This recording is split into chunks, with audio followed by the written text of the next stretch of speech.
Hey everyone, it's Jack here, TalkNorwichCity. Welcome back to another video. I hope you're all doing very well. I hope you've got over the weekend's result and can see hope on the horizon. If you do, you're a more optimistic and upbeat fan than myself. But there we go. Also, look at this new merch, by the way. That's fun, isn't it? It's available on the TNT merch website. I'll link it, or you can click on screen here somewhere at the moment. I think Chris was wearing it on the pod the other day, wasn't he? Which was good fun. Loads of people, if you've been to see Oasis in this, why not get one? West Brom, midweek. First proper midweek game in terms of league game of the season. And for me, that's always the sign that winter is fast approaching. That's the way I look at it. Good, hearty, midweek football. And an opportunity for Norwich City to try and turn the tide a little bit. This is a big week. There is no other way of describing it. This is a big week for Norwich. It kind of starts, I guess it started with Stoke.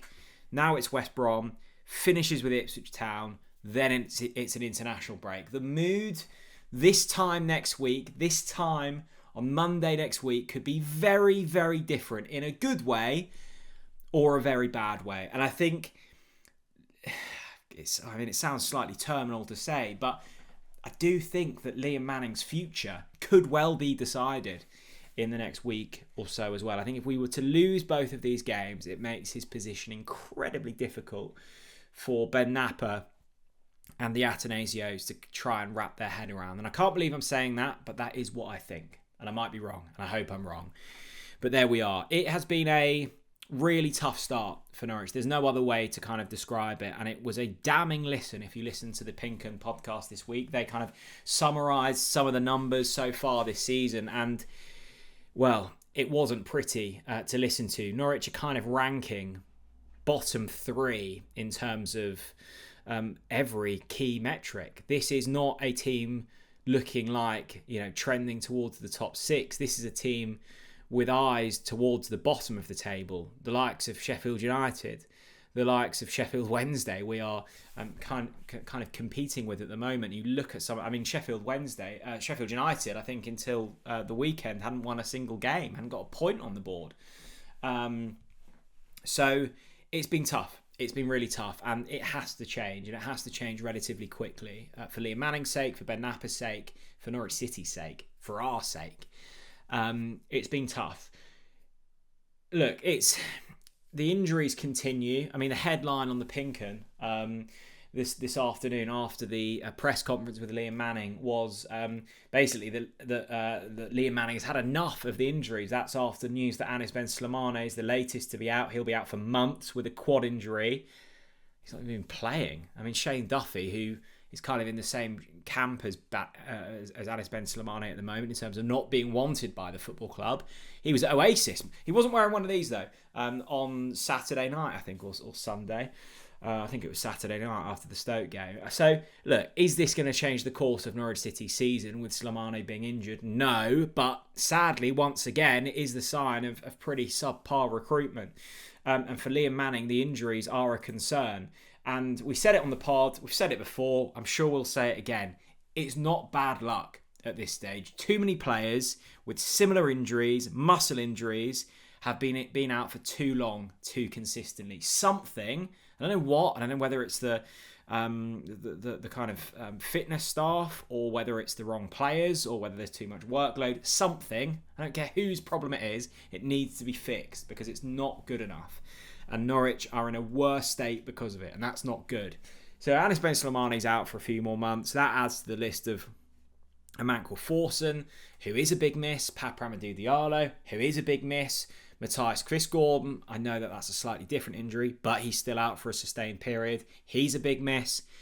The list goes on. Lucien Mahovo, Ben Crescene, half the squad already, and it's not even October. So, look, lots of doom and gloom. The system isn't working. He's not getting the best out of the players. We've got injuries, but we need to turn a corner somehow. Just get through this week relatively unscathed and then try and build again. That is essentially where we're at this point in time. So this is the team that I've stuck up on screen. could be the starting 11. I think that defence picks itself at this stage with the injuries. Maybe Lucy Mahovo might be back. I suspect it's going to be Kellen Fisher. Kenny McLean has to start. I think Norwich without Kenny McLean look a far worse side. Pelle Matson I thought was good against, actually both games he's played so far against Wrexham and Stoke. And again, this kind of front four is a little bit up in the air. Like, Mate Jurisic and Ante Sienat's basically 20 million quid sat on the bench. I've not got them in the starting 11. Mirko Topic, 4 million quid. I've not got in the starting 11. Jacob Wright, I've not got in the starting 11. So you've got a packed out bench. And some people might be going, well, Jack, that's great. We've got depth. We've got loads of options. Yes, I'm seeing it in a different way. And maybe it's because I'm slightly downbeat about things at the moment with Norwich City. I'm seeing it as, oh my goodness, we've got 20 odd million quid that aren't good enough for the starting 11. That's my concern.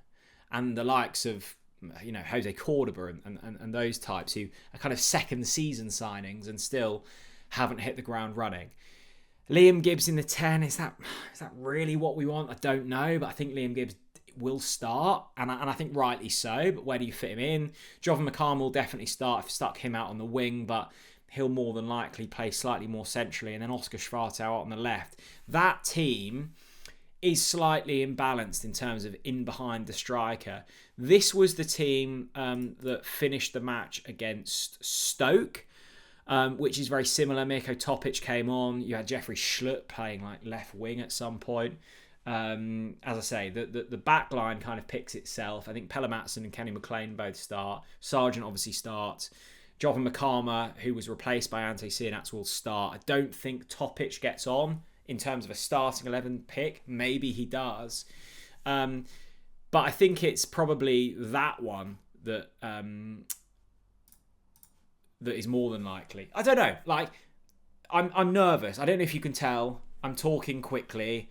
I'm slightly frantic because I see this potentially unravelling more than it has already. And West Brom, look, will be a very tough test. It's not been an amazing season so far for them. They lost 1-0 to Derby. They lost 2-1 to Borough. They drew 1-1 with Leicester. That's their most recent 3 games. They sit 8th in the table, 3 points above us. So, like, this should be, if Norwich are a top 6 side, which granted so far this season we've been nowhere near a top 6 side, but if we want to be a top 6 side, we need to win. And actually, for the state of the season, for the fan morale, just in general, but also going into an East Anglian derby, this is must win. And I know I've said that so many times, but I really mean it this time. Norwich have to impress at Carrow Road. Norwich have to start winning games, whether that's away or at home, but particularly at home. Most expensive season ticket in the Championship, pretty much. 1 win in 10 at Carrow Road. Dross for quite some time. If Liam Manning wants to win over this fan base, if Liam Manning just wants to do well with this team, it has to turn around now and it has to start here because you can't keep delaying, right? And I know it takes patience and I know it takes time. I am a believer in that. Under David Wagner, under Johannes Torup, under Daniel Farke, under Dean Smith, I am willing to give time. But you do need to see incremental improvements, and that we have not seen so far under Liam Manning. I know the sample size is small. I know there are certain things going against him at the moment. Ben Napper has to take blame. Norfolk Holdings have to take blame.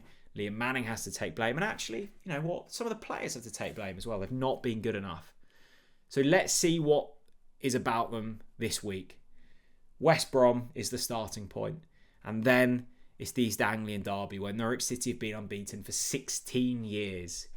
Paul Lambert, Alex Neil, David Wagner, Johannes Torup, Daniel Farke all found ways to beat Ipswich Town.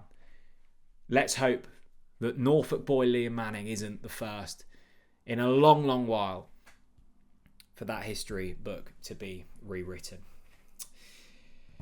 This is a big one. I am nervous and I hope for everyone's sake this goes the right way. It will be intriguing to see how it goes. Look, with all of that being said, as we approach the 10-minute mark. With all of that being said, there is quality in this side. Whether it's Jack Stacey, whether it's Harry Darling, whether it's Valen Kovacevic, whether it's Maatsen, whether it's McCarmel, whether it's Sargent, whether it's Gibbs, all of these players on this very starting 11 do have talent and do have the ability to put in a good performance. We now just need to see it come together. We need to see some cohesion amongst this group. That is what has been missing so far. We've seen a lot of individuals playing very average football. Now it's about a team coming together. And actually, I don't think the standards even have to be that high to win matches in the Championship. I don't think it's a great league again this season. There's not a runaway team. Maybe at some point one will break out of the pack and run away with it. But at this stage, I don't think that there's a runaway team. Norwich, do us proud. A big thank you to BetMate, as always, for sponsoring. There is another £100 pot that is completely free to enter up for grabs this weekend. The code is TNC08. You can find the link in the description. The QR code is on screen. You have to be 18 plus. You have to be gamble aware. Head over to BetMate, sign up for an account, play the free games, play my game. There's £100 to be given away. It's completely free to enter. It's 7-a-side, fantasy football. You can follow along. Loads of Championship, all the Premier League, all of your favourite games, all in BetMate. Thank you, as always. I'll see you very soon. Thanks for watching. Bye-bye.